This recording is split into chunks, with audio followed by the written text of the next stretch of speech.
And good morning. Welcome to Community Heartbeat, presented by Outreach Community Health Center. It's not just a show. This is a movement dedicated to bringing our community together through wellness. Keep your heart pumping with positivity. Happy Friday. Happy end of September. Good morning to you all. Hope that you're well. Grab a second cup of coffee. Grab a little bit of breakfast. Grab a water. If you're working out, because right out, we're going to talk about it. Starting early. No nonsense. No nonsense. Thank you all for joining this morning. We're going to get into some health topics. For sure, we're talking Prostate Cancer Awareness Month. And then we're also going to talk about drug use in our community, substance use, and how we can all take part in the recovery for our entire community. So we're going to have a little fun this morning. Y'all starting early. Good morning. We got a call already. Y'all beat me here. Beat me here. Good morning. Welcome to Community Heartbeat. That's not hard to do, Ebony. Hey, good morning. She couldn't really say nothing about y'all beat me. I didn't. Here. You see how When don't we beat you here? A mess. Good morning, caller. How are you this morning? So you want to take the caller? Yeah, we're gonna start early. We'll start early? Yeah, because like I said, they beat me here. The caller beat me here. Oh, you were referring to the caller. Oh, I think she wasn't, but yeah. Good morning. Welcome to Community Heartbeat. Good morning, Ebony. How are you this morning, Angela? You up early, love. You up early. Always. When Lord wake me up, I get up. He'll do it. He'll do it. You know we're gonna ask the question. Did you go to the doctor? Yep. Off top. No. Okay. I'm going today. Okay. Angela, don't make. Let me tell you. I'm telling y'all the truth. I'm not lying to you. Don't make me scoop you up For now. real. Throw you in the back of the truck. I promise you over the radio that I'm going. 2 days ago, you told us that. Okay. 2 days ago, you told us. She coming today, though, Debo. Things came up where I had a situation, so I go through a lot of depression. So but I am going today. I promise you that. Okay, because we got openings. So yes. if you and you know what? Who else got openings? Need you to, Ebony, for real. I need you to call me. Okay. Because this is about your office over there. Okay. So I need you to call me so we can get some things in order. Okay, that I can do. Don't forget. Listen, I won't forget my Angela. Just like you won't forget to make that appointment to come on in today, and that's what I love. Okay, so you give me a call. We're gonna help each other for sure. But it's good to hear your voice. You sound good. Ma'am. You always look forward to your call. How you feeling this morning overall though? How you feeling? I'm doing okay. Okay. Yeah, I'm doing okay. But it could be better. Okay. But God woke me up, so I'm good. I can't ask for a better wake up. I know that's right. And look, it's another day to get it right, as they say at the church house. Another opportunity to get it on together. Right. Waking up is half the start. So the rest of the day on the upward. So yes, I will call you after the show. If you don't wake up, you ain't got no problem. You ain't got no problem to worry about. Right. Oh, so now good morning, Devo. Now look. Good morning, Devo. Good morning, Angela. And ride out, though. I got Mr. Ride Out. All right, now you know what's going to happen. It's time for you to get showing. You know what I'm saying? Because Devo, some lady called in there and told Michelle that she got to get a hug. Got Michelle a hug right now. Ain't nobody getting no hugs. That's on me. Oh. So you better shut that down. Whoa. Wait, it's a family show. Whoa. She's shutting it down. She said, he know we're home. Whoa there. That's all me, player. Whoa there. Slow it down. Whoa, horse. When I say whoa, I mean whoa. Ain't that like the cartoon? When I say whoa. Hey, Jermaine, Happiness Donut said in the chat, hang up the phone, Jermaine. Yeah. No, that listen, you done got his heart pumping with positivity up in here. Okay? See, as the great Dr. Ward would say, when you got that great pulling power. The pulling, is that what they call it? That's what Dr. Ward said. Pulling power. When you got that good pulling power. Okay. And y'all have a good one. That's how he closed it out. Y'all have a good one. But good morning, Ryder. How are you? I'm great, Angela. Have a great one. That's good. Look, y'all done got me all hot and bothered up in here. Just hot and bothered. But so the message been over there and been told, right out off limits. Ain't no hugs given I'm not gonna have it on my show. You ain't getting them. Listen, I got all of these women No, hugging me, man. They come up to me and give me hugs, man. it better be that church hug. It better be that. I mean, it's from pelvic to pelvic. It better be that little side. Angela, thanks for the call. Bye. I'm gonna hang up on you like sales. Have a good day. You too. You too. Thank you for listening always. Thank you for supporting. Listen, y'all a mess. That'll get your heart pumping though. I'm just saying, man. You know how people out here thinking of claim the things that are yours, man. And I appreciate that. Pulling power. I'm gonna have to do it. I wouldn't have believed it if I hadn't heard it with my own 2 ears. I wouldn't have believed it neither, bro. That's all me. She did, and I felt the hand movement. She was like, "That's all me." Yeah, ain't no right hugging there. going on around here. Yeah. Back it on up. Pulling power. Wow. I call it the Ebony effect. Right, Ebony has a little magic that she be sprinkling. She got that mind touch. It's like glitter. Right? Everything she touched tries to go. I didn't want to say it. The mind is I didn't want to say it. But it is true. So no, I would tease me. Right out. Okay. You trying to get me murked? Okay, what you doing? And we are a non-violent, peaceful show. Angela, that's all you. From 7 to 9. From 7 to 9 on my watch. Office hours. From 7 to 9, I got your back. Okay. Now I can't speak to what Keith come in here doing after that. I can't speak to it. But for this show, right out, you know where home is at. Hey. You know where home is Home is at. where the heart is. That's what they told me. It ain't no heartbeat. I tell you that from 7 to 9. 7 to 9. Y'all are messing here, but no, Angela, I always appreciate your call. And yes, we do have appointments available. Y'all done got me fogging up my glasses in here, acting up. So 8 a.m., 5 p.m., walk-ins available. You can call though to make an appointment. 414-727-6320. Laughter is good for the soul, man. Have y'all laughed this week though? I mean, one of those you can't even get it out kind of laughs. Have y'all done that? I haven't had a good one of those in a long time. Man. Well, Debo, let me tell you a joke. I got a feeling that it'll happen before this show is out. Yeah, we'll take care of that during the break. Y'all always keep me in here laughing. That's what I'm like. Sometimes when I'm preparing for the show, I'm like, the whole first segment we got to throw out anyway. There's gonna be some nonsense. Just forget that. That's some on the fly. Right. But I love it. I actually went back to watch some of the old shows as we're putting these out on our social media. So if you have not followed Outreach on all your social platforms, what are you waiting for? No, really, what are you waiting for? So I went back to listen to the old shows, and rest in peace, Keon. Yeah. Rest in peace, Keon. He was just a phenomenal soul. Yeah, he was a great guy, man. I always say he picked the music for this show because I'm like, I need something funky. It's early. Right, people want to be in bed. So I went back and just to hear his voice, his calmness, super cool. But I was mad boring back then. Can I just be honest with y'all? It was a little boring in the A block. It was a little. You were a little boring. Dry. It was a little dry. It wasn't no moisture. It was. There was no moisture involved in that show. We're back to that. We are. She said, "You see how quickly we went? That took 6 minutes. 6 minutes to devolve into debauchery. That's what you into today.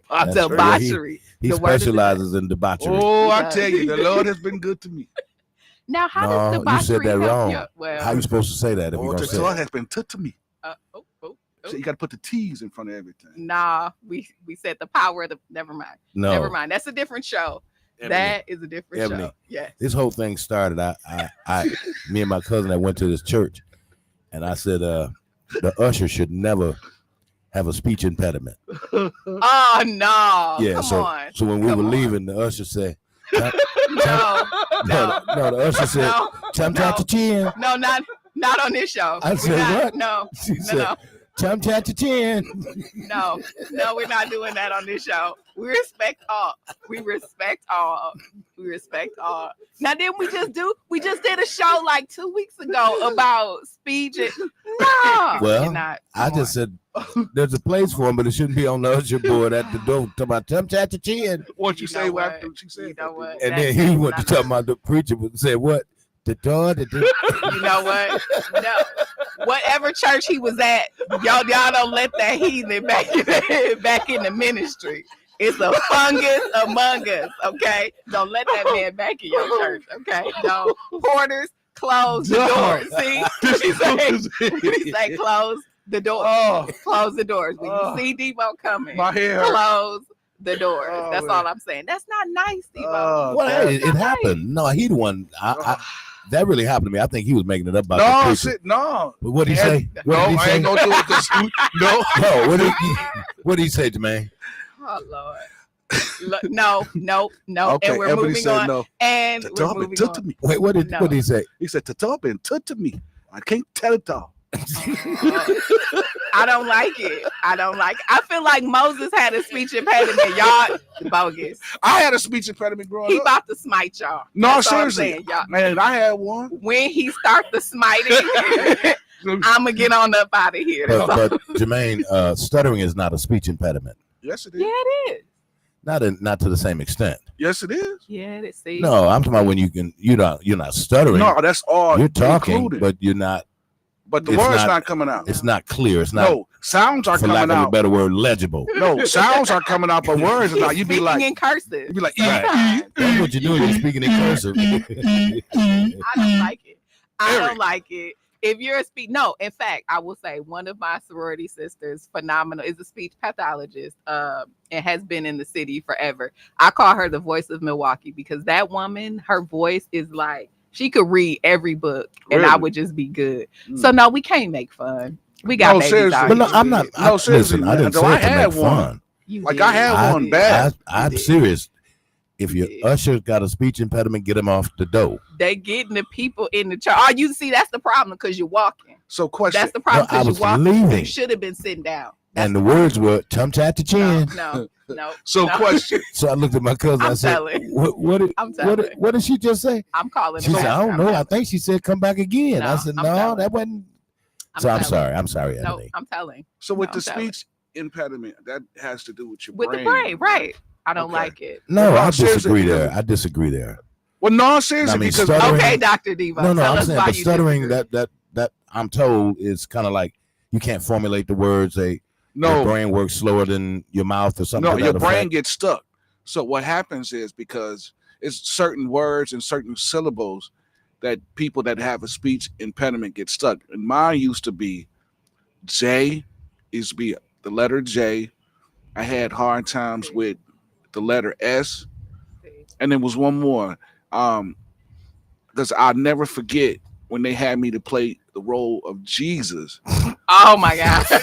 They had me to play the role. Jesus My stuttering. God. Hold on. Oh my God. No, This ain't seriously, gonna be good. listen. This Were ain't you gonna be good. were you sweet baby Jesus in the No, manger? man, I was the grown Jesus that had to talk. So, I wasn't 8 pounds, 3 Oh ounces my Jesus. God. I was the big Swaddle. Jesus. Swaddle. So they gave me lines to talk, and they knew I had a speech impediment. Who would have the audacity to be like, hey, yo, Jay, what's your whole They'd be name? like, Jesus, where Paul? No, seriously. Listen, it was so bad, and this is the honest to God truth, and I can talk about it now because I overcame mine. It was so bad that I started sweating on my part and ran out the church. We done survived the rapture. See how we just did that? We survived the rapture this week, and now we got to deal with this foolishness. I We ran out the survived church. Listen, Yeah, we man. survived the rapture this week. But I'm glad now about it. because what helped me get over my speech impediment was I had to tell myself, slow down. And True. then I realized that I didn't have an issue with certain letters and certain words whenever I put a melody to it. So I started slowing myself down and just and putting a singing melody everything. to it in my head, and then it would come out. So over time, I'm practicing that, disappointed. I'm it disappointed. it came out. So now You're I'm disappointed. disappointed because listen, if y'all are on the usher board, I'm sorry. Let me just say. I served my time on the usher board. So what you It was saying? the Jermaine, usher board though. Tell the usher board to slow down, and put a start melody singing to it, Yeah. and Come then say, back again. "Come back again." Yeah. That's Slow not down. right. They Take are your time. serving the Lord. They are serving Yeah. the Lord. Listen, The Lords. The Lord's. They're see serving there, the there we Lord. More go. than There we once. go. Okay. No, and let me be clear. You banned. No, seriously. She said, my father can't say my name without stuttering. I mean, Oh, it's a given fact. Most of No, my don't try aunts, to listen. no. Don't try to- Some don't of my try to aunts fix and it. uncles on my father's side, they stutter. Yeah. Listen, you're on the usher. You're in the vestibule. But I don't think They've they're on made the the usher poster board either. already. They've made the poster. You're not welcome there. You know the one. I won't say the church. I won't even Ebony, say what I don't even. I won't don't even put say, it all on but me. Jermaine said the preacher so was up there. both of y'all are banned from the I ministry. asked the Lord for forgiveness. You didn't.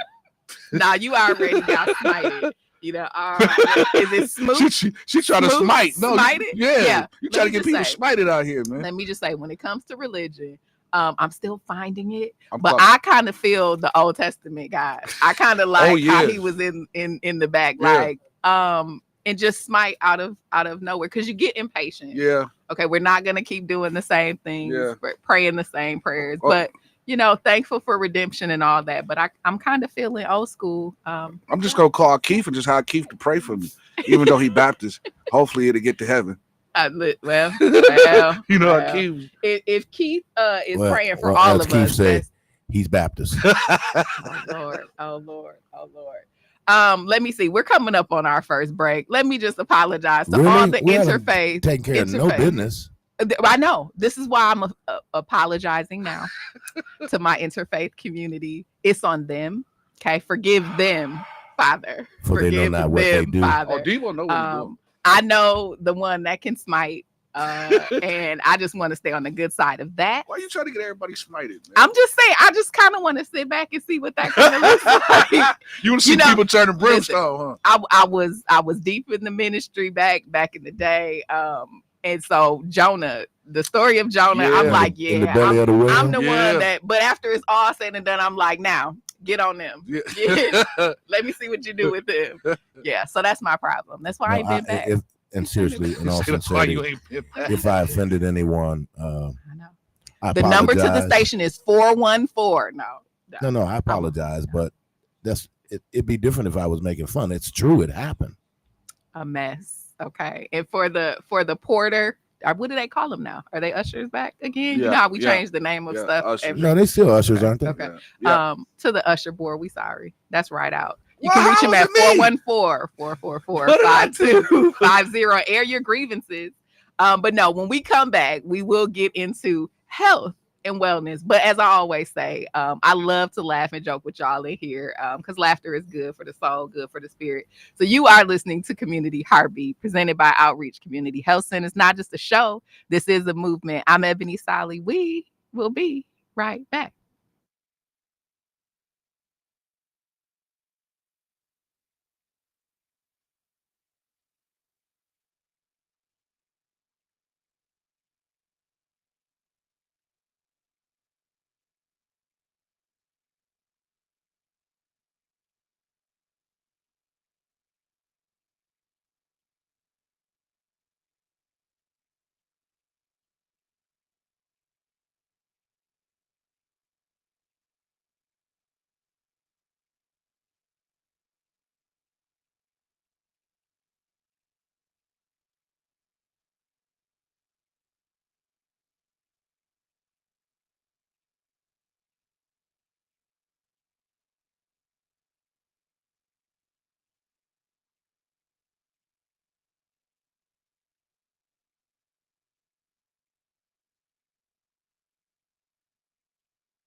Welcome back to Community Heartbeat, presented by Outreach Community Health Centers. Not just a show, this is a movement dedicated to bringing our community together through wellness, keeping your heart pumping with positivity.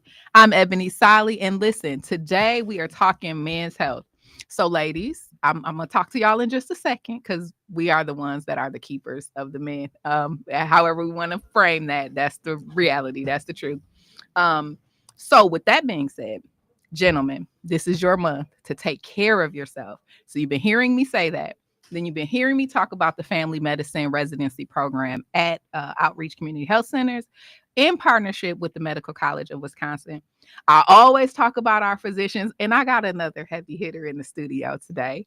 I have Dr. Vishrut Kaushik. Kaushik. Got to have the S in there.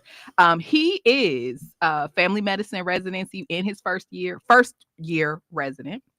He chose family medicine because it allows him to provide comprehensive care to individuals from all walks of life. Growing up, he says he witnessed the challenges that populations face, inspiring him to pursue a specialty focused on equity and advocacy. Family medicine's continuity of care lets him build lasting relationships with patients, address physical, emotional, and social needs. Its versatility equips him to tackle diverse health conditions and concerns while promoting preventative care and education. Through family medicine, he makes a meaningful impact, empowers patients, addresses health disparities to create a healthier, stronger community. And he is at Outreach. So welcome, Dr. Kaushik. How are you? I'm good. Thank you so much for having me here. Absolutely. I'm excited to have you. So let's talk to these gentlemen.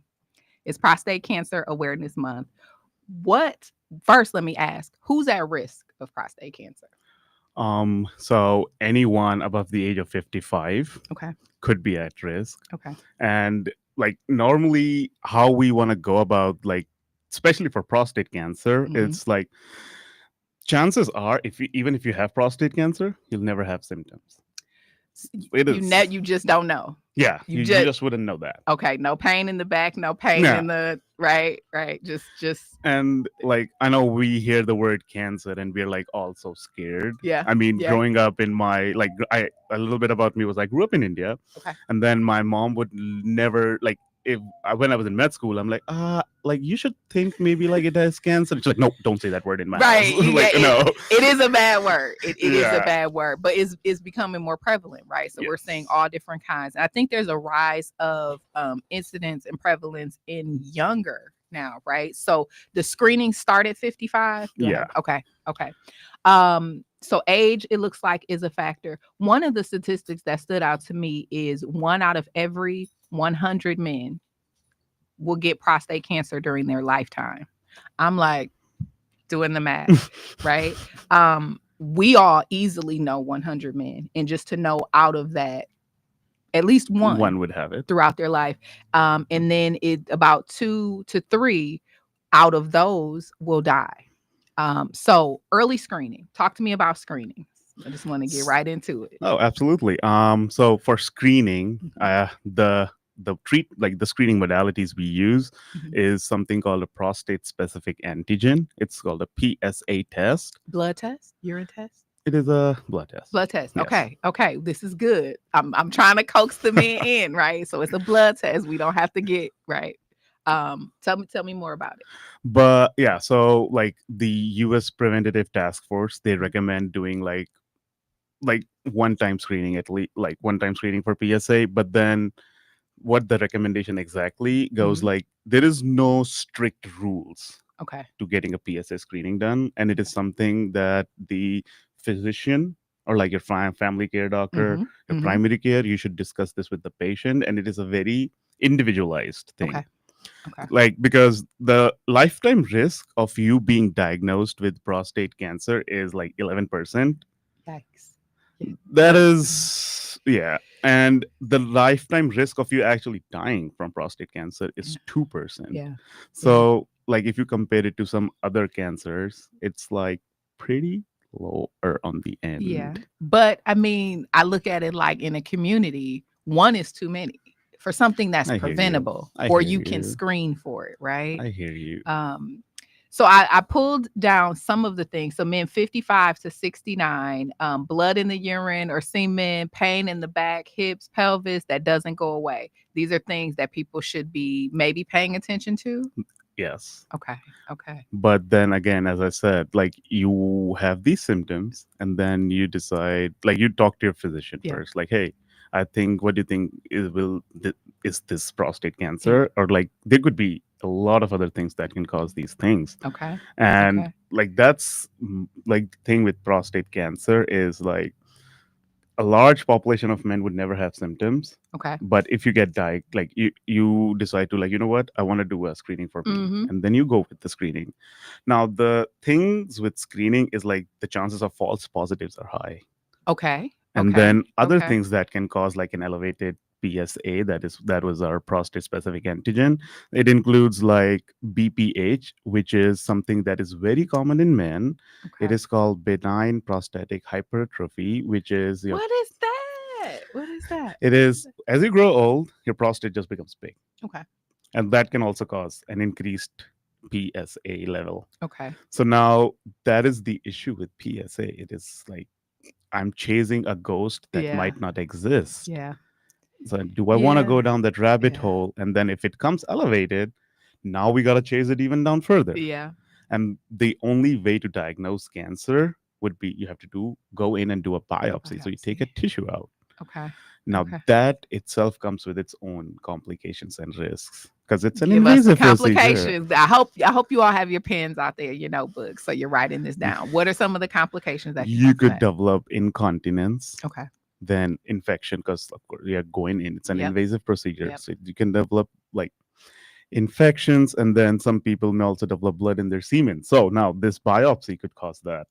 So now you see, yeah. and then stuff like bowel symptoms, like you just start developing these bowel irregularities. Yeah. So like the risks are higher if you compare it to, like, you know what, I would have never had these symptoms if I never if I never tested this. It's cart and horse. Yes, It's cart and horse. exactly. So as a physician, what is your recommendation? So I know that there are some things, and I know it's not the same, but women say the same thing about mammography. Is like, it hurts. Like, it hurts. Why are we squishing? Why are we so advanced and we don't have a better way? But you take that temporary pain for the screening benefit. So would you say that the issues that can come from screening still don't outweigh the benefits you get from knowing and then being able to create a treatment plan if you do test positive for cancer?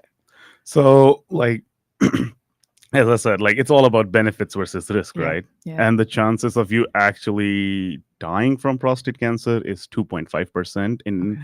I think it was in I every don't want to 1,000 gamble, men. Doc. I don't I want know. to gamble, Doc. And the chances of you having these complications is Yeah. significantly higher. Now, the Okay. average median age of a person who actually died from prostate cancer, Yeah. because it was 75 to Okay. 80 years. Okay. And that is something that you found out in retrospect, like you do an autopsy or something. Okay. But like people, when they become 75 to 80, they have so many comorbid conditions. Yes. So you yes. like actually don't know, was this like would they passed away because of prostate cancer, or was it like they had so many other diabetes and hypertension and this and that and that, yes, right? high blood cholesterol, diabetes, like there's Yeah. so many important screenings I'd rather do before I chase down this rabbit hole. Okay. Okay. That might just complicate a life of a 75 80-year-old gentleman, which would have been fine if they never diagnosed. So, gentlemen, I know my parents are in that age. Again, I always share. Both my parents are remarried, so both my pops and my dad are in that age bracket. So, I want to make sure that they're healthy. So, you're saying, think about it, focus on it, but make sure that we rule out the other things first.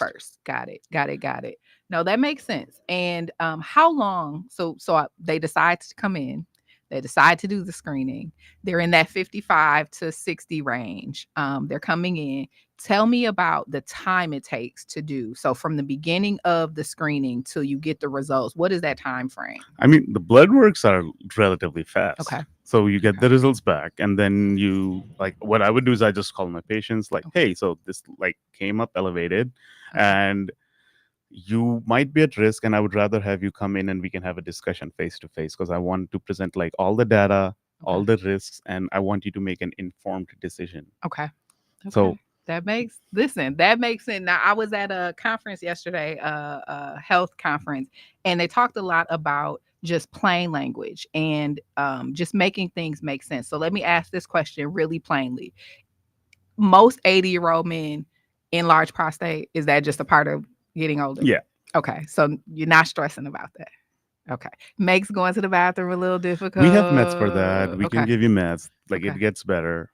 Okay. He said, don't stress. That's from the doctor. He said, don't stress about that. Come and get some meds, make your life a little bit easier. So you got to get up there in the middle of the night, get a snack while you're up, and then come Now, on back. if you have something like diabetes or hypertension, please don't get a at snack. night. You're right. A healthy snack, some berries, you're right though, Doc. You see, this is why they go to med school, and they know the things. Family history, all of those play a role. Absolutely, yeah. Okay. So, like, if I'm discussing, I want to know, like, does anybody in your family have cancer? Okay. Because then, like, just genetics play into Yep. factor. Yep. And then Yep. if there is like a family history, Yeah. I would like take it more seriously. Not more, I take it seriously regardless, but more for you. Like, maybe we should consider this if you are willing. Like, you know what? Yeah. I just do it. In that family history, you're looking at, okay, what are the probabilities? It means that you do want to consider it more if it's a part of your family. So I know a lot of us in this community, we don't talk about it, right? Like it's, and my family's included. It's like, oh, just a little bit of sugar. Oh yeah, they're recovering from cancer. I'm sorry. What? You just dropped that over Thanksgiving while I'm eating my sweet potato pie? And what? So this is your call to make the appointment, schedule the screenings, find out what's happening with your body. You can do that at 414-727-6320. We open at 8, so let me just put that caveat in there. And we do walk-ins. Now, I'm assuming that for the panel of tests, you do want to have an appointment for that, just so that there's a physician that's kind of paying attention to. I mean, if I'm seeing someone for the first time, I would want to know like their entire basically life history at that point. I want to know what medical conditions you have, what medications you take, how many surgeries you have, like if you have ever had any surgery in that area. Yeah, all of that. So let me ask this. I ask all the physicians that come in, how did you get your start? Like, what was the spark that said medicine is the journey? Me? Yeah. So I know we were talking like during the break time. I grew up in India. I was born and brought up. I did my med school in India. And growing up, I was a big nerd. So listen, nerds are so welcome on this show. We are kindred spirits. That is real. I was a nerd and I was a geek. So I would read a lot of comics. And for me, like I would like my dad, whenever like he would go on like trips like to do inspections, so he would come back, he would bring me a comic of Batman. And growing up, I was hooked into Batman and Sherlock Holmes. So for me, we need applause. We need applause. Sherlock Holmes is it. That is it. Okay, so like for me, I was intrigued. Like, how can you just walk in and like look at a few things and you're like, so you're this and this. I think like this is like the detective skills. And then I'm like, indeed. Medicine, especially what we do in family medicine, it is so close comes to detective work, because you come in, you talk, you look at this data points, and then you're like, you know what? Let me put my if I bad put this on. Exactly. You are now Dr. Holmes. That is what we are referring to you as. Funniest fact is Sherlock Holmes was written by a physician, Dr. Arthur Conan Doyle. It was a physician who wrote Sherlock Holmes. I didn't know he was a physician. Okay, so my day is made. The show is done. We are good. No, that's seriously. Sherlock Holmes is. Now, I will ask you this question. I've been asking my inner circle this question. Who was smarter? Was Watson actually smarter? No. Because he had to think twice. He had to think. I mean, like he had to keep up. So if you have to keep up, I don't think you are. Maybe it's a ruse to make you think. Okay, sidebar. We'll talk about that during the break. But no, I absolutely love that. It is detective work. So when patients come in, to know their history, to know their backstory gives you more data points. Absolutely, right? yes. All right. So on this show, we often talk about being honest in that first visit. We know there's some people get nervous. They get a little right, and they want to I mean, hide. like you were seeing someone for the first time. Yeah, Like yeah. it And is I'm tough giving to you open up. everything. Yeah. But I think like I don't know where like somebody told me or I read it somewhere, but it says like never hide anything from your physician and your lawyer. True, because they will find it Yeah. whether you. And that's how they can help you. If you don't know, right, yeah. right. No, this was good. So medicine, what brought you to the US? Because there's like a different I say there's a different focus on medicine around the world, Yeah, right? absolutely, Like yes. just in our philosophies of staying healthy, preventative care. So let me ask this question this way. What do you love most about medicine in Ooh, Milwaukee? in I'll frame Milwaukee. it that way. What do you love most about medicine? I think here? like I am privileged enough to work with both outreach community Mhm. and Medical College of Wisconsin. Mhm. So I Mhm. get the benefit of working in an academic setting where Mhm. I get to see all these cases that are like, oh wow, that's so cool. It's kind of rare. Yeah. And yeah. then I come to outreach and I have like what drove me into medicine for the first, like continuity of care. I see all these Yeah. amazing kids, I see all the adults, Yeah. and I come in, I'm like talking to them, I get to know their life story, I get to know like, oh, so this was my medical condition, and you know what, these are the meds that I took, but like it isn't helping. I'm like, yeah, that's what I'm here for. Let's Yeah. fix that. Let's fix it. So like I get the best of both worlds in Milwaukee. Like because I came from India, so I did Yeah. not know what to expect. Yeah. And I was surprisingly so happy. We're sorry about the food. I'm just gonna say that. We're sorry. I cooked myself and I found a few places, so I'll take it. Fair. Yeah, I always have to apologize. Anybody that's like global, sorry for the food. Like, But surprisingly, Milwaukee has a lot of Indian restaurants, so I was it like, does. I did not know that. It does. before But is coming in. it? We'll talk about that it's during like, the break. yeah. We won't put anybody on the spot. We won't put any. So somebody's listening to the show. They're saying, okay, I've been putting it off. What would you say about the program and the love of medicine from all the physicians at Outreach? Because that's one thing I'm really proud of. Is like I walk by the room and you all are focused in there. I call y'all Grey's Anatomy, because they're like looking at the charts and talking with each other, and I love that because it feels like you have a medical team. Yeah, absolutely. Right. So when you look at the program in and of itself, I guess what makes you the proudest about the whole program? For me, that is like if you talk to like a lot of residents, because we do interviews to different residency programs, and they all are like, oh yeah, we have an open door policy, you're always welcome to come in if you have any questions. I did not know what it meant until I actually worked with my team. Yes. I have like because I'm still in my learning phase. Yeah. I'm still like starting my career. I have so many questions. Yeah. And never have I ever felt like, you know what, somebody shut me down for asking any question. Yeah. And not just medical related. I would talk to my physicians because I'm new to Milwaukee. Hey, do you have any recommendations? I want to learn skiing. I want to do something. And they are always so helpful. we got it all. They're so helpful. We got it all. And I will say shout out to Dr. Camille Garrison for her leadership in the program. She's the best. Right? She's the best. She is a gem. Hopefully, I do believe she's scheduled for our next show to talk about breast cancer and just her work in the community and bringing this program to Outreach. So shout out to Dr. Garrison for being focused on this work. So let me sidebar and say all the work that you do, the focus, the patient care, what do you do just to chill? What do you do to relax? For me, I think one thing that I do like that keeps me grounded and happy is like workout. Okay. This one, y'all get together because he was out at 4 a.m. right out. You same. Yeah, so I like even when I'm working at 6:30 a.m. shift, in the ICU, I wake up at 4 a.m. and I'll go to the gym. And okay, so I lied. I wake up at 3:45, and then I have a 15-minute monologue with myself. Like, okay, you need to do this. Get up. You need can to do this. You're a winner. And then I wake up by 4 a.m. Fair. That's fair. I do the same thing around 4:45. That 15-minute grace. Yeah, though, like you need is to. the truth. I have to self-talk myself into it. Like you cannot be motivated every day to wake up that early. Listen, I shared on this show.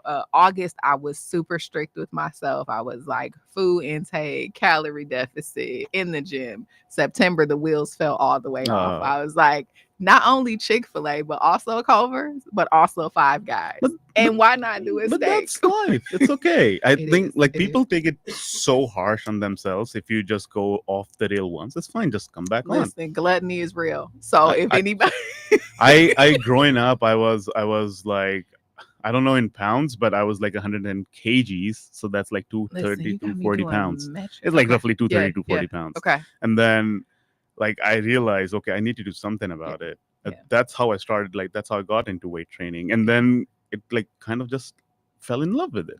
So I'm putting y'all two together. We gonna do a workout show. I would love to. And that's gonna happen. Milwaukee, tell me if that's something you into. Do we want to see a community heartbeat workout? I would show? love to take the team. Let's do a leg day together. Ooh, We gotta for- do a squat. I love it. We're making connections. We're listening, and I'm gonna be there. I'm gonna do like 3 squats, and then I'm out, and I'll bring lunch for the crew. It makes a difference. Seriously, I think that we should challenge the community. Pick a spot Ooh. and Ooh. just put the challenge out there. Okay. You know what I mean? Now Put the challenge listen. out there. I would love to Listen. be a part of it. I think, especially being a physician, if you don't lead by example, There you go. Yeah. why Yeah. would like if I don't follow Yeah. my own Yeah. advice, why would somebody else Yeah. listen to me? And then by the community actually seeing the doctor out, Yeah. getting it in, working hard, that'll push them even further. So, Devo, make sure we can clip this part of the show because what I just heard was these two are going to lead a community heartbeat Let's go. fitness session series. And Let's go. they're going to get it in. They're going to lead us into health and wellness. No, I like it. I like it. And I usually joke about that on this show because I think we are hard on ourselves and we're like, it's either all or nothing. That week I just said, yeah, It's I'm at okay. Mason Street. I want this, and yep, you're right. Put the cream spinach on there too.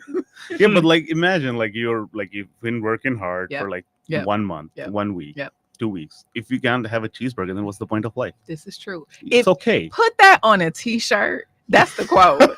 That's the quote. If you can't have a t-shirt, what is life? Or no, if you can't have a cheeseburger, what is life? You I'm don't gonna have to put feel that on a bad. shirt. We're not like trying to compete for a bodybuilding Yeah. show. It's just Yeah. the lifestyle. Okay, this is happening. You heard it here first. We will launch that.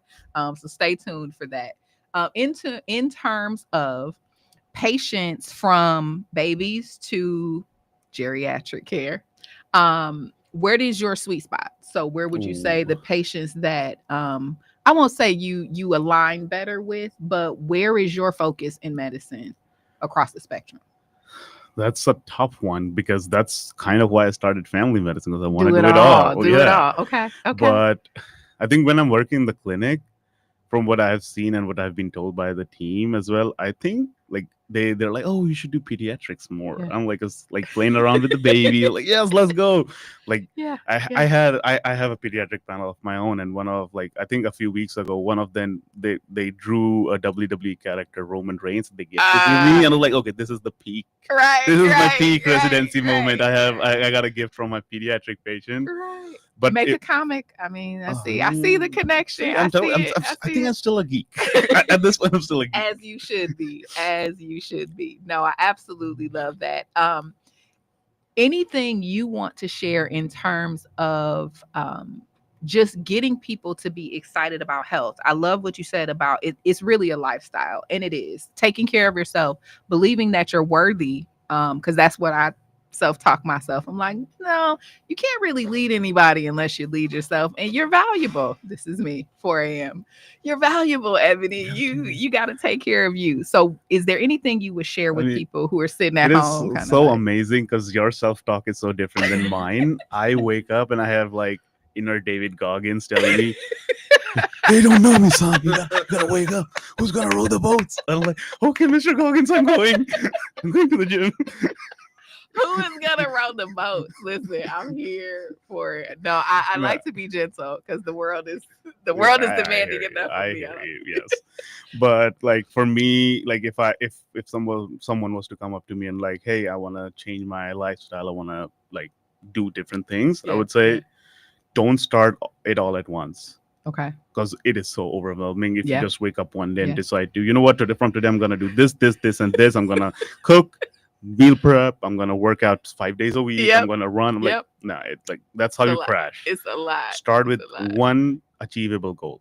Okay. And I think my favorite goal for anyone to get started is just start walking more. Just start Just walking start more. walking more.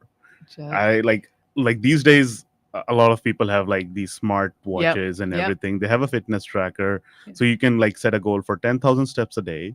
And just like that's how I started. Okay. And now I have this habit. If I'm on a phone call, I just cannot sit. I'm walking Get and up and pacing walk. around, like, Get and up that and just gets walk. the steps in. Now, listen, practical knowledge. I absolutely love it. I think we're coming up on a break. Correct me if I'm wrong, okay? Because the Ride Out does not play these games. You are listening to Community Heartbeat presented by Outreach Community Health Centers. I'm in the studio with Dr. Kaushik, and he is giving us prostate cancer awareness tips, plus just healthy lifestyles. He's one of our family medicine residents. So come and see him, 414-727-6320. We will be right back.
Back to Community Heartbeat, presented by Outreach Community Health Centers. Not just a show, this is a movement. And listen, if you have learned nothing else today, be gentle with yourself, but also listen to that self-talk. Get up and take care of yourself. Appointments are available. Walk-ins are available. 414-727-6320 is the number. It's Prostate Cancer Awareness Month. And Dr. Kaushik is just here telling us, pay attention to it, but also pay attention to the other things. So make sure you're living a healthy lifestyle, right? If you are aging, maturing, there are just some things that happen with men that you just got to chalk up. That's just, you live your life in your 20s and 30s and then just wind it on down. Would you agree? I mean, if you lived a good, healthy life in your 20s and 30s, Yeah. it goes up till 60s, 70s. If you're like Okay. everything's healthy, why Okay. not? Okay. So would you tell the younger guys? So if no. they're, 20, 30 and they're like, I don't need No, to go see the doctor. absolutely. I think, like, especially if you're young, Yeah. like the whole point of preventative is like as early as you start. As early as you start. Yeah. So do not wait. Don't procrastinate. If you're thinking, you know what, I don't have health insurance, I know that's a whole disaster that's happening right now. And I do use the word disaster because it feels very chaotic. People are being dropped from their insurance, limited coverage. I want you all to know that Outreach provides services and you will not be turned away because you can't afford it or because you dropped from your insurance. So do the preventative care. Absolutely. Anything else you want to share just in urging people, encouraging people to take care of themselves? I think I mean, I don't have the images on me, but it's like I'm more of a evidence-based, like, you know Okay. what, this is the evidence. So there was a CT scan that was shown of a regular 60-year-old guy versus a 60-year-old guy who was a triathlete. Okay. And the muscle atrophy is so vast. Like if you have been like doing some sort of weight training and exercising, Yeah. you are more healthier. Like you're anatomically, you're more stronger.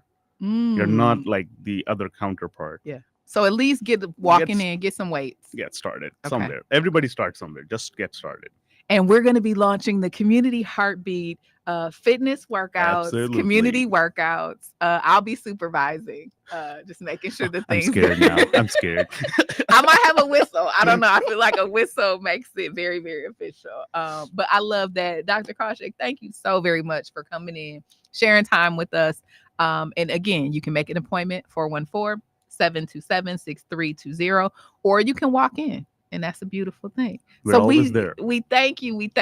And look forward to having you back. Thank you so much. Absolutely. Thank you so much for having me. It was so fun. Yes, indeed. Yes, indeed. So we're going to do a quick little switch here.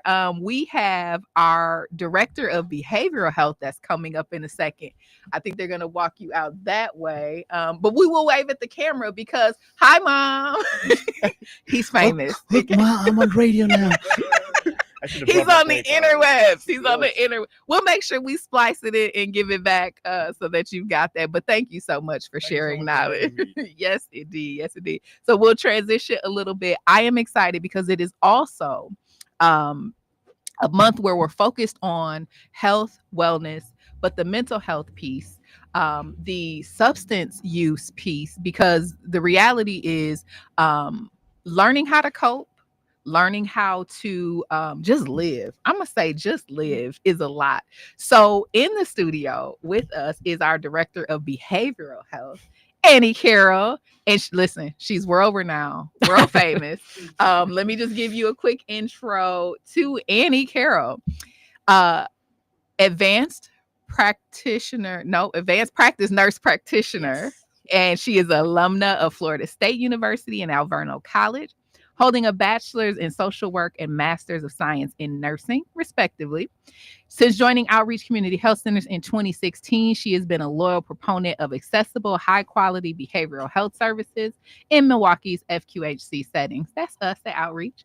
Her work spans the community support program, comprehensive community services, behavioral health clinic, primary care behavioral health programs. She is passionate about continuous learning and community improvement.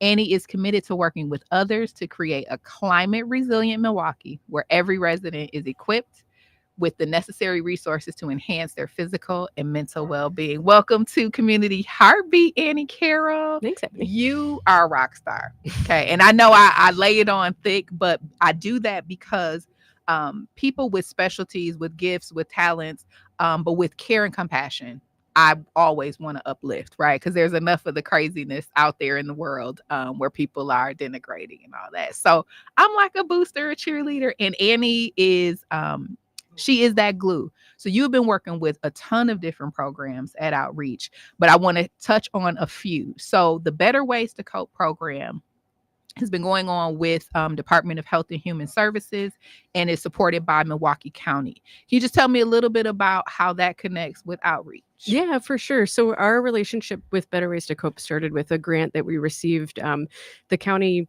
partially funded it through opioid settlement funds that from their lawsuit against opioid companies. And so our program is designed to help people who are struggling with stimulant use disorder. So that usually is cocaine in our area. It could be methamphetamine as well. Okay. And helps them kind of really engage in recovery and treatment. The other part of that grant is that we are really boosting our harm reduction services. So, we know that we live in a world where people are going to use drugs. Like the people have used drugs since we were living in caves. So I think if we can be realistic about that and just accept that that's part of who we are as a species, then we can work with people to have dignity and to have worth whether or not they're using drugs, and just support them to be as healthy and as well as possible. So our harm reduction services are drop-in services where people can stop by and pick up either safer injecting supplies. So people who inject drugs, usually that's heroin, can be cocaine as well. We have clean syringes, sterile water, tourniquets, wound care materials like Band-Aids, triple antibiotic ointment. And then we have fentanyl test strips on site so people can make sure that what they're using, they kind of know what they're using. So an array of materials to help people reduce the risk of getting hepatitis or HIV when they're using injection drugs, as well as to avoid overdose. And we know that our community is safer when people are protected and people are given the respect to be able to pursue, their health. So we know that people are more likely to pursue treatment if they're engaged in a syringe service program. We also, even things like, so in some areas there may be like needles in the street or needles in yards. And we actually know that when we have a syringe program like ours, that actually reduces, because I think people are, they bring them back, right? Well, no, not always. We do give people a box, like a syringe disposal box, but I think it's just part of that, like, they're given the respect that they know how to live their lives and be members of a community. And so I think people then become more responsible just out of that. The other part of our harm reduction supplies, we have safer smoking kits. So tell me about the safer smoking kit. So for people who smoke drugs, so usually that's crack cocaine in our area. We have things to help prevent like burns. So often people get burns on their mouth or on their fingers. And so we have some mouthpieces that people could use to protect themselves. It also reduces the risk of sharing disease, again, like hepatitis, because when you have those open wounds on your mouth and then you share something, you're more likely to spread disease. So, and then other things like condoms. It's all the, and I will say, let me pause and say, Debo, our vending machine, right? So he is always making sure that the community knows that we have the harm reduction vending machine. Annie is the reason we have the vending machine, Debo. Like she is the mastermind. Hats off to you. Even Truly. The gun locks and the bags. I mean, just great to know that stuff is there. I have referred people to just go over, stop in the lobby, get that gun lock bag, put the key away, that kind of a thing. So I really appreciate that and advocate for it. Yeah, and I really appreciate your advocacy for that too, because that was going to be the third thing I would bring up was gun locks, because while it's not officially part of our Better Ways to Cope program, we know that gun violence is the number one cause of death in children in the United States. So, we may have differing opinions about guns, but like the reality is that we have a lot of guns in our country. And so how do we equip families to be safer and protect their kids? Because we know that all families want their kids to be protected from gun violence. So those gun locks, talking with people about how they can safely store guns in their home, that's really part of our strategies right now as well. So And I think you're seeing on the news, right? So I've even tuned out the news in the morning. I'm like, I'll watch it this evening. But we're seeing children that are getting access to our guns. They don't need the access to our guns, right? And they're killing other kids. And this is in our city. So I like to say, not on our watch. The one thing I'll jump back to is I didn't understand the nuances of drug use in the city and the spread of diseases, right? Just because you're sharing, or some of the reasons why you have the syringes out and about. So there is a level of dignity that I think we need to bring back to. We're not judging. We're not. I mentioned on the show last time, we all get addicted to something. For some, that's a workaholic. For some, that's so to pass judgment and say, because this is the drug of choice, I don't think is wise for any of us. But how do you work through that? So having the harm reduction, clean syringes, the clean water, the turning, all that makes a difference, because you're not passing disease. You're doing it safer. And to your point, drug use has been with us since the beginning of time. Yeah. And we overly criminalize some drugs more than others, and a lot of that's related to racist policies in our country. It's not that alcohol's like safer than marijuana, or it's just that we have and we kind of take for granted the reality of the policies that we have, but they're really not built to protect our communities in a lot of ways. I want to just quickly say one more thing about fire. This is you, Annie. I bring the experts, because this is what you do. Something that really struck me recently about gun locks. So they did a study and interviewed kids and their parents separately. And about 80% of firearm owners, they thought their kids didn't know where their guns were. They weren't interested in them. But we know that like little boys particularly are just curious about guns. And so the flip side was like 80% of those kids knew where the guns were, and they knew that, and they had already like touched them. They'd already dealt with them. Sorry, Mom. So I knew all the I knew all the hiding spots. So I think I think we just have to be like really aware of the fact that like kids know what's going on in their house. And so how do we protect them and make sure they're safe? Because they don't have the knowledge to be safe.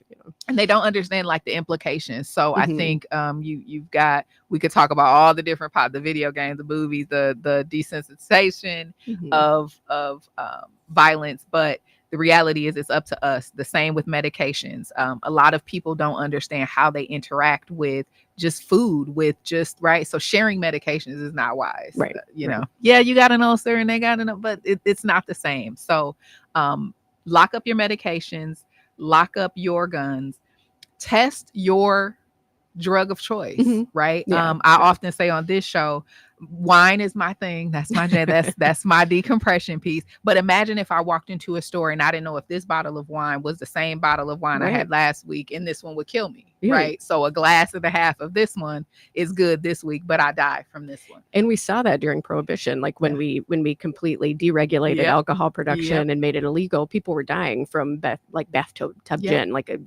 because of the means people were using to create it outside of this regulated place. And I think, harm reduction can be really expansive. So we think about it with alcohol. So like if someone's, we know people are going to drink. If people want to like move towards lower alcohol drinks, or, find ways to reduce the risk of like over drinking, that's a way we work around harm reduction. And when we think about harm reduction, it's even things like wearing a seatbelt in a car. So like that reduces our harm of cars, of automobile accident, or wearing a helmet when we ride a bike. So it's like we practice these things all the time. It's just a change in the language around drug use and around firearms, things like that. So let me ask you this: in terms of the harm reduction services that you provide, the materials you provide, Narcan is one of those pieces that has been very popular, very in the news, in the media. So in the lock zone, talk to us about the availability of it, how to use it, and why it's important for everybody to kind of get on board. And one thing about our services is they're all anonymous, they're all confidential. So people come in, we ask very, very limited information, but otherwise, and people can always decline to give us that information. It's just like basic demographics. So it's we want people to feel like they're safe interacting with us. But with Narcan, so we really see it as part of like what's first aid now. So like we really recommend everybody carry Narcan. I have one in each of my my bags because I know that I change Yes. bags and I know I'll forget to move it. Yes. And so essentially it's a nasal spray now. And it's a drug that we recommend someone use if they find someone who's unconscious. So you kind of come across someone who's not waking when you say, you know, like, hello. And you can safely give that medication by spraying it in their nose. And it won't hurt them if they're not having an opioid overdose, but it will potentially save their life if they are. So typically we recommend spraying it in the nose, turning someone on their side so that they're kind of in what we call a recovery position, so that if they throw up, it's safer, and call 911. So, you know, because the Narcan can wear off and quicker than the drug wears off. So we want to make sure, you know, paramedics are coming and checking that person out. Can you use too much Narcan? Because I know that's always a concern. No, basically all it does is like knock off an opioid from your opioid receptor. So it won't do anything else. So if you don't have any opioids in your system, or if you have, you know, just a little bit, it'll just knock off how much is on that receptor, wake you up. But in some people it can cause some withdrawal, but it's better to have a little withdrawal than to die and to be alive, right? And to be alive, right? Yeah. But yeah, it's totally safe to use. It's not really a medication people are known to have allergies to. And there's a lot of protection legally for Good Samaritans for using it. So it's incredibly safe. So don't be afraid to approach someone that you believe is having an overdose. You can't use too much. Make sure the paramedic is on the way, and save a life. I often say, just to have it in your bag, you never know. You never know. We've seen those stories on the news. One thing, and this is why I'm always excited to uplift the work that you do. Your team builds trust, right? And so in a space where people can feel very vulnerable, in a space where people can feel ashamed, you know, all of the emotions, you're like, this is a safe space to work through the issues, right? And so once you get through the treatment, or I should say, once you get to the treatment, how are you working with patients just so that they feel safe, they feel comfortable, you have the trust, and the treatment can be provided and can work? Yeah. So, I mean, I think we really try to make it as low barrier as possible. So try to get people in as quickly as possible. And then I think really, like, regardless of where people are in their recovery, our perspective is that you deserve care, you deserve engagement, you deserve, like, we're here to meet you wherever you are. So we're not going to judge you for relapsing. We're not going to judge you for using or not using. We're going to, you know, celebrate the things that you view as wins. So we're here to just partner with you in your goals. So once a week, there is programming every Tuesday. Give listeners just an opportunity to learn about what that is. I know we've been promoting it, but this is the opportunity to say, come on in. Sure. Yeah. So one thing we're doing once a month is we're having a pop-up at the Daily Bird, which is a coffee shop in River West. It's on Center Street. It used to be known as Fuel Cafe, if people were familiar with that location. And so it's drop-in services at the end of the day. I believe it's 1:30 to 3:30. And so one of our therapists, Michelle McKenna, is there along with other partners. So the Pulse Drug User Union will be there one day. The people from Parachute House, which is a peer support service, will be there another day. So that's the first Tuesday of the month, because we were kind of seeing, you know, kind of wanted to see if we could meet people where they're going to be anyways. And then people, we do have carved out time on Tuesdays for people to drop in where we are, but we welcome people to come any day and just ask for SSP at the desk. Okay, so I'm going to give you some addresses. I wanted to Google really quick. The Daily Bird's address, 818 East Center Street. And that's the first Tuesday of every month. Okay, so that's coming next week. Yep, next week. And then every Tuesday at Outreach, that's 220 West Capitol. And you can walk in and, as Annie shared, ask for SSP and get the help, get the treatment, get the partnership and the collaboration, I think is the way I would frame it, because Annie is just that person, like the care, the consideration. And like I said, even me coming into it, I'm like, you know, looking at all the data, but you humanized it is like, yeah, we're taking care of people. Yeah. I think, you know, we believe all people have inherent worth and dignity. So we want to make sure we're part of our community and caring for our community. So let's talk misconceptions, right? Because I think when you say someone who is using substances, you come up with an idea of what that person looks like, how that person behaves. What are some common misconceptions people have?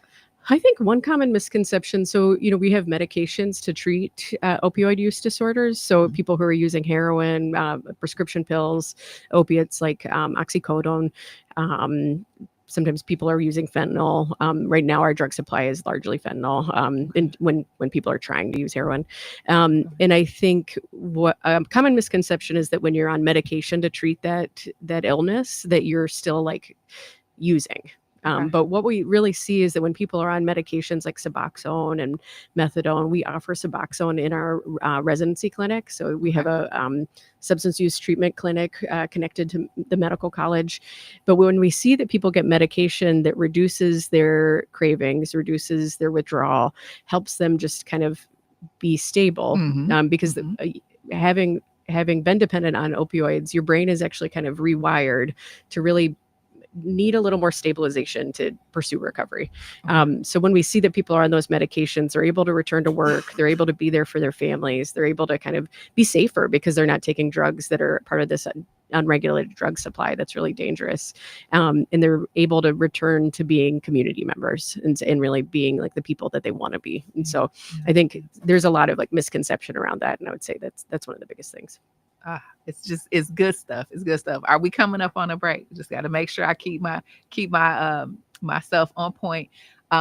We are talking to Annie Carroll, the director of behavioral health services at Outreach Community Health Centers, and like I said, truly a gem just in the health and wellness support of community, of prevention, of treatment, of harm reduction. It's all connected. And so if you are looking for a place where there is no judgment, there is the support, and there's the knowledge behind it. So to have the pharmacy in-house, but to have experts, right? And shout out to Michelle McKenna. She is also a gem.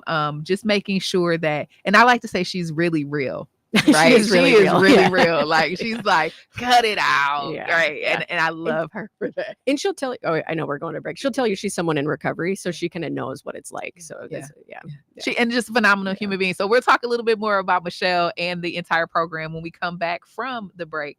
I am Ebony Ssali. You are listening to Community Heartbeat, presented by Outreach Community Health Centers. We'll be right back.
Back to Community Heartbeat, presented by Outreach Community Health Center. It's not just a show. This is a movement dedicated to bringing our community together through wellness, keeping your heart pumping with positivity.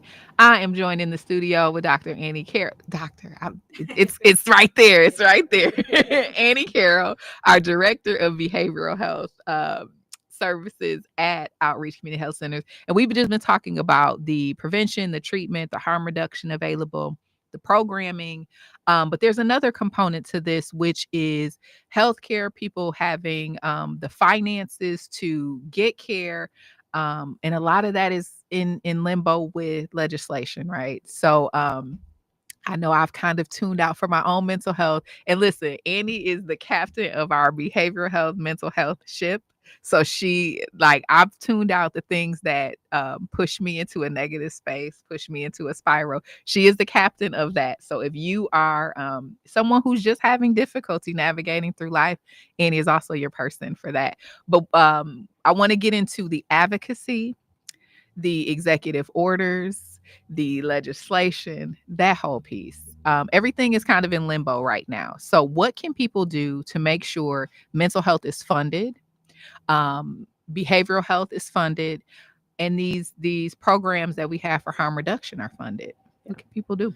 Yeah, I mean, I think so. The most pressing thing right now is the Affordable Care Act or marketplace subsidies. So there are tax subsidies that have been put into place to make marketplace plans affordable, and that's for so many people in our community, people who work in restaurants, people who work in childcare, a lot of people who are just right over the poverty level, but still really struggling to make ends meet.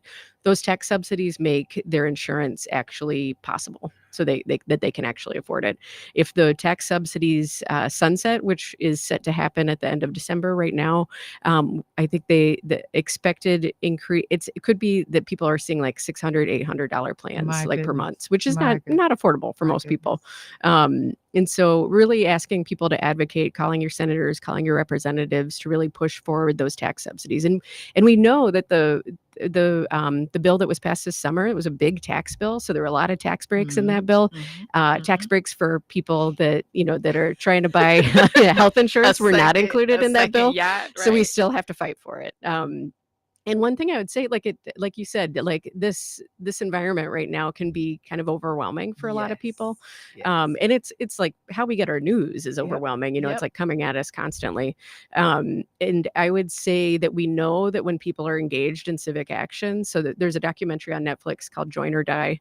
And it's all about the fact that when people are engaged in grassroots action, civic action, they're actually healthier. So you live longer, you're happier, you feel purpose, that you're actually I think a lot of the policies are set up to make us feel like we can't do anything about it. We're disempowered. We just have to be depressed by it and or lay just down. Disengage. For me, I'm like, this is the beef in my household. It's like, we got to get news. I'm like, I literally cannot. In the morning, I have to focus on. So it's a balance. So it's not just for these short term things, but it's actually for your health, and you will feel more in community, more alive if you're engaged. See, I love it. So and you don't have to consume that much news to do it. I need just the small bites. I just need the headline. And I'd say the last thing, scrolling is not civic action. So, when we're just looking at the news or liking things or reposting things, that actually doesn't do a lot, to be honest with you. What we see is that people are inundated. So it's those face-to-face interactions. It's those things, calling people, talking to people about what's actually going on. That's what moves the needle, and that's what creates change. So making sure that you're engaged. I shared at the top of this year, this is not the time to sit it out. So you can disengage from the news piece, but you cannot disengage from civil engagement. You need to be connected. So your legislators, all of that, you can go to the website, City of Milwaukee, State of Wisconsin. You can type in your address and you can find your representatives for everything.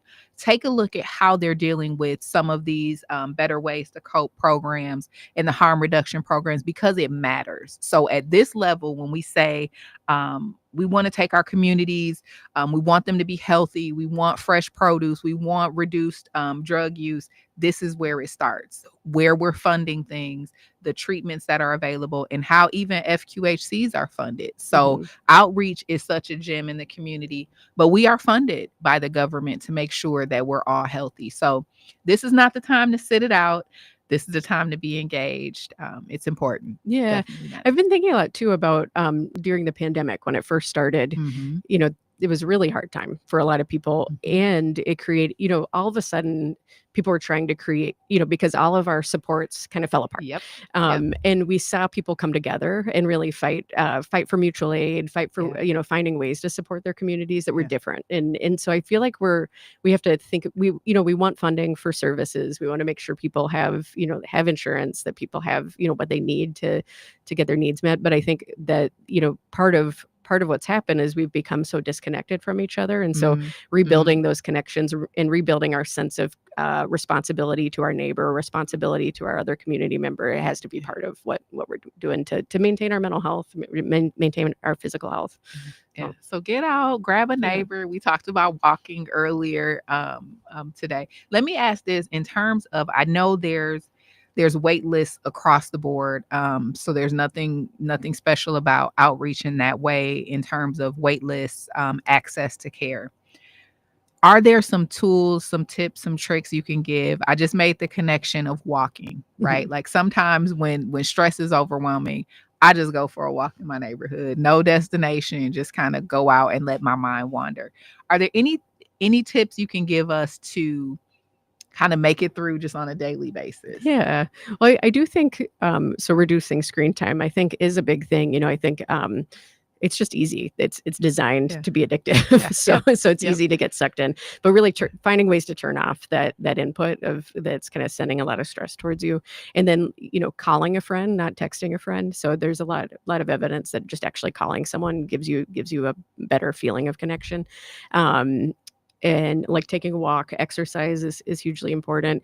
And then we think a lot about third spaces. So, you know, people don't go to church as much as they used to, but going to a church, even if you're kind of like on the fence about whether it's the way these two were acting up in here about church services earlier, and maybe it's not the right church, or, you know, like find a different church, or, you know, if there's a club or, you know, like a civic group, all these different things, like we're not spending as much face-to-face time in third spaces with each other. So finding ways to actually be in community with other people really makes you feel more connected and more well. And I think, you know, if someone's waiting for services, we know that that's when people are really high risk for overdose, because they kind of have gotten to the point where they're about to seek help, which usually means things are not going great. Right. And then they're told there's this wait, and so then things may continue to not go well. And so how do we make sure we like diversify supports and make sure people can get access? I think, you know, if you call a program and there's a wait list, I would say call 211, ask for more resources. You know, like there's probably help out there to help support you with your recovery. But I think also just building building that safety net of people that love you and that you love, and, you know, just having those connections goes a long way. No, that's it. It's finding the support system. Having conversations with people. I love how you said just pick up the phone, just call people, check in with them, and actually listen. Right, actually listen to how people are doing. I think is phenomenal. So tell me this in terms of the kinds of therapies that are offered at outreach. Talk therapy. What else is happening? So we have individual therapy, so one-on-one therapy.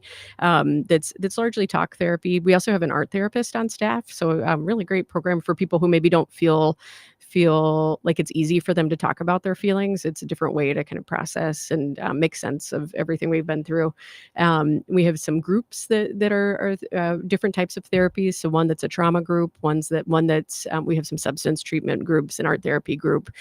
We have one coming up probably in 2026 is next year.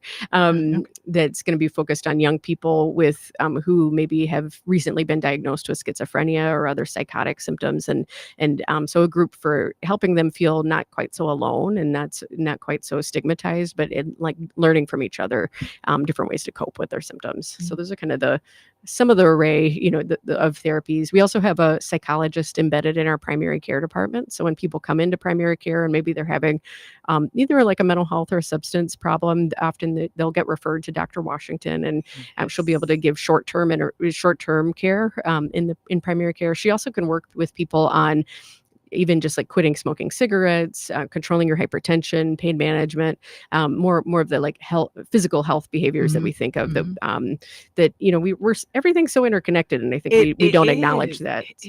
It is, and that's, I think when I think of what powers the work at Outreach, it is that it's all connected. So taking care of your mind, taking care of your body, getting the medications you may need, taking care of your teeth, right? All of that is connected, and to be well, I think is phenomenal. If you do have questions for Annie Carroll, 414-444-5250. If you're looking to make an appointment, get on the list, 414-727-6320. I did want to touch a little bit on behavioral health services available in schools, right? Because that's a huge component that Outreach has. Why is it important to, I got my own reasons why, but I want to hear from the expert. Why is it important to share processes of being mentally well, tools to cope and manage when life doesn't go well? Because sometimes life does not go well. Why is it important to connect with our youth? Well, I think it's a stressful time to be a human. so I think, and kids have lived in this world that's changed a lot. Like it's been the only world they've known, chaos since day one. Yeah. And so I think, I know, like myself, I didn't start to learn, different ways of actually coping with like the things I was feeling until I was in like my mid to late 20s. And so like, how do we get ahead of that and like empower kids to actually be well, be connected? And so our thought with school-based services is that, it's really hard for a lot of families to get kids to a therapy session outside of the school hours. Like people work, people got busy lives.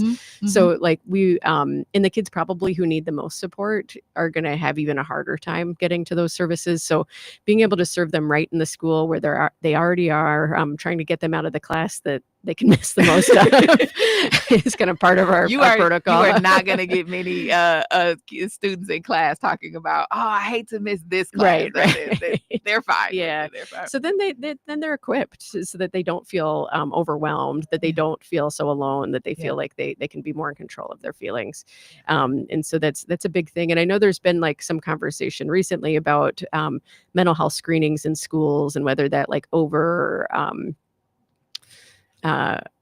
somehow makes it so that kids are more likely to be mentally ill. It's actually really all of the evidence shows, like we do vision screenings in schools, we do hearing screenings in schools. I think our mental wellness is just as important as our ability to see or hear, and so those screenings really help identify kids so that their families know what's going on, and then they can choose what they want to do to intervene, whether that's like within the family, getting more services in place, whatever it is. It's just it's if we don't know that someone's having a problem, we can't do anything about it.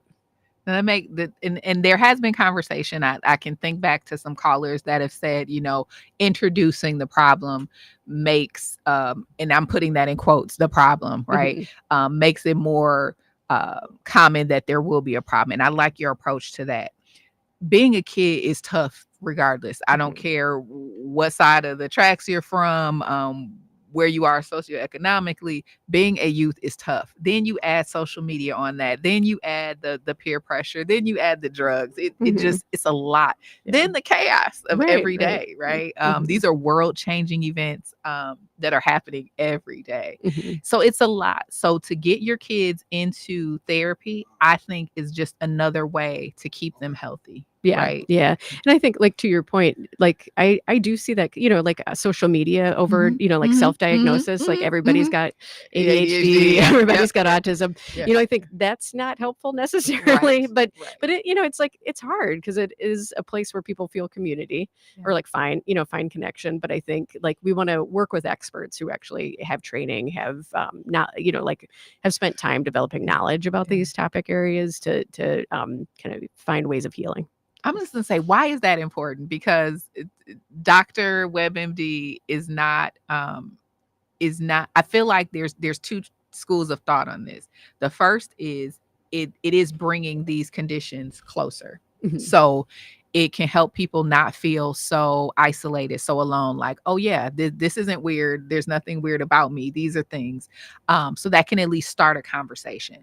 But then I think there is a quick rush to jump on to whatever's trending Mhm. On social. So why is it important to have an expert to help you tease that out? Well, I think like there's so much misinformation out there, like at baseline. So I can think of people that I like strongly agree with on everything, most everything.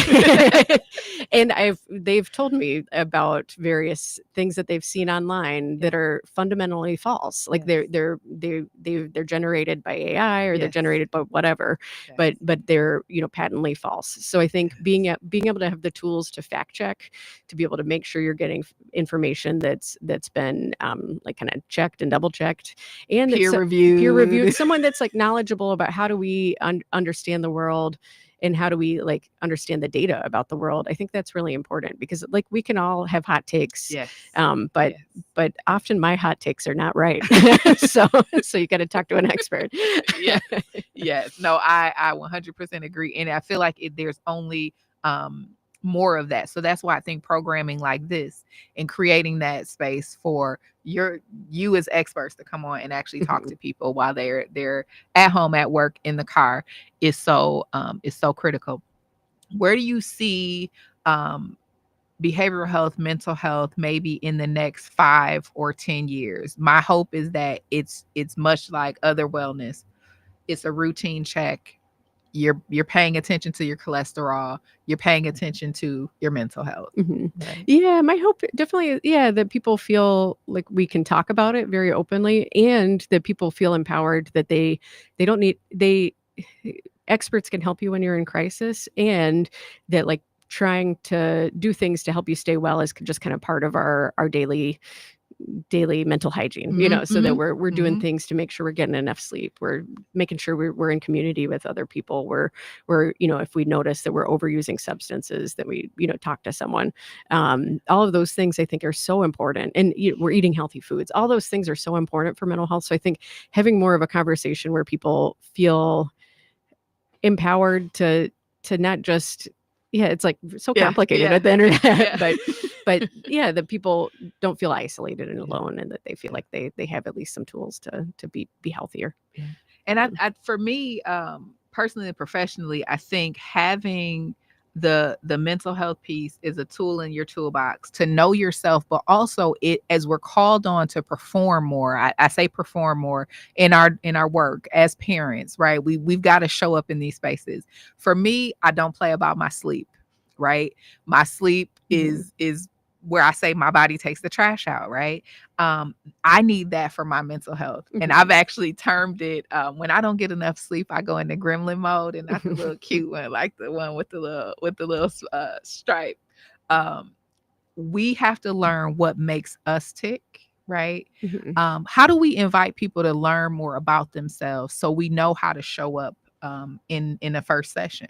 Yeah, right? That's a good question. I think quickly to your point about sleep, it's such a huge issue for all Americans. We sleep less than most other countries, and a lot of it's related to light and kind of all the demands we experience. But like, how can people feel? I think knowing that there's no perfect way to show up. I think like having an attitude of grace. That you're not going to do it. You're not going to do it perfectly, and there's no expectation that you be perfect when you're asking for help. Have you met my parents, Annie? The expectation to be perfect. No. Well, it's changing. I mean, we all get like sent all these messages, like I can't make mistakes, I can't, I all these things. But I think often that perfectionism, it's really damaging for us, because then you feel shame, you feel anxiety, you feel all these things that for being a human. So I think just having that, I think first seeking care, people can get pretty nervous about it and pretty anxious, because you're about to have this really vulnerable conversation that you've maybe never had with anybody ever. I mean, like so many patients I've talked to that, things that they've told me, like nobody else. I've never told anybody else this. And I think just being giving yourself a little grace and bravery to say, like, I'm going to do this the best way I can, and ultimately it's to help me and my family and the people I love, so I can be there for them. So if I haven't coaxed you enough that make therapy a part of your life, just period, you get your cholesterol checked, check into therapy too. Like, just like we want to prevent heart disease, hypertension, we also want to decrease negative moods and the spiral of social and going down the rabbit hole of that. Preventative care, dare I be so bold to say, just like we want people to check in and do preventative care on their physical, that we also want them to do preventative care on their mental. Sure. Yeah. And that's why in our primary care department, we do depression screenings and anxiety screenings. And then that's, we kind of try to connect people to, it doesn't have to, it may be that they just meet with our psychologist one time to think about, like, what's not working right now and what can I change? Yeah. So, yeah. Okay. So make the appointment, 414-727-6320, professionals at the ready. Know that it is intertwined with our primary care. And just tell me this, Annie, in terms of the medication side, right? So if talk therapy, group therapy doesn't put people into a more stable mindset, what are the options for medication? And are you seeing more, less use of medications to kind of? Yeah, I mean, we've definitely increased our medication use as a country. So I think that there's lots of reasons for that, but I think medications can be a really vital tool. Maybe people have tried to change behaviors a little bit, and it's not creating what they need to be to function at the level that they want to be able to function. And so there's a wide array of medications, and what the evidence shows, like things like SSRIs, so that's like antidepressants, are one of the most commonly prescribed medications. I know there's been some talk about like their safety in terms of like increasing risk of mass shootings. There's absolutely no evidence that that's the case. Other countries that have high rates of those medication uses are countries like Iceland, like a lot of we're countries. Not even gonna say it's a gun issue. We're not. I just want people, I feel like there's a lot of conversation that kind of demonizes medication use. And so same with like using SSRIs in pregnancy. Like, we know that when a woman is like really depressed, really anxious, unable to meet her needs, that's so much more harmful to a baby than a medication. So, I think making sure that people know that, like, there have been a number of safety processes these medications have gone through. They're not perfect. They do have risks, but I think there's some confusion right now about what those risks are. And we really want, I think I get really nervous about the risk to children of like moms not feeling like they can seek care, of families feeling like they can't seek support because they think that these really terrible things might happen. So seek the care. That's the bottom line. Seek the treatment. The resources are there. It's dignified, it's anonymous, and it's in our community. So you don't need to worry about traveling here, traveling there. It's convenient. If nothing else, we have the vending machine. And I won't get into extreme detail, but I will say, finding that there is drug use, do it safer. That's what I'm going to say. Do it safer than you might. So get the supplies that you need, all free. You don't need to sign anything out. Just come to the machine. You can make an appointment though, 414-727-6320. Get with Annie and her team. Before we go, I do again just want to give a shout out to Michelle McKenna, and just to say that to have someone who's been there, for me, levels up the treatment. It's easy to kind of sit on a platform and say, this is what you should do. This is what, but it's different when you've got that. And your team has been in, as I say, in the trenches, right? Your team has been there, right? Living life. Yeah, absolutely. Okay. Any last words of encouragement you want to share? I mean, I think, none of us is perfect. Like I've been thinking a lot about this. Like none of us is 100% mentally well. Like we all have things we struggle with. And so the more we can talk about that and talk about the things that help us and the things that help connect us. And I think that's really vitally important, because I think, we have to help each other. We got to help each other. And that is the message for today. Seek the care, and we've got to help each other. Thank you, Annie Carroll, for joining us. Hope to see the listening community at Outreach Community Health Centers, 220 West Capitol. You have been listening to Community Heartbeat, presented by Outreach Community Health Centers. Not just a show, this is a movement dedicated to bringing our community together through wellness, keeping your heart pumping with positivity. I'm Ebony Ssali. I'll see you in 2 weeks. We're going to talk breast cancer and the flu and being prepared for that. So we'll see you soon. Thanks for listening.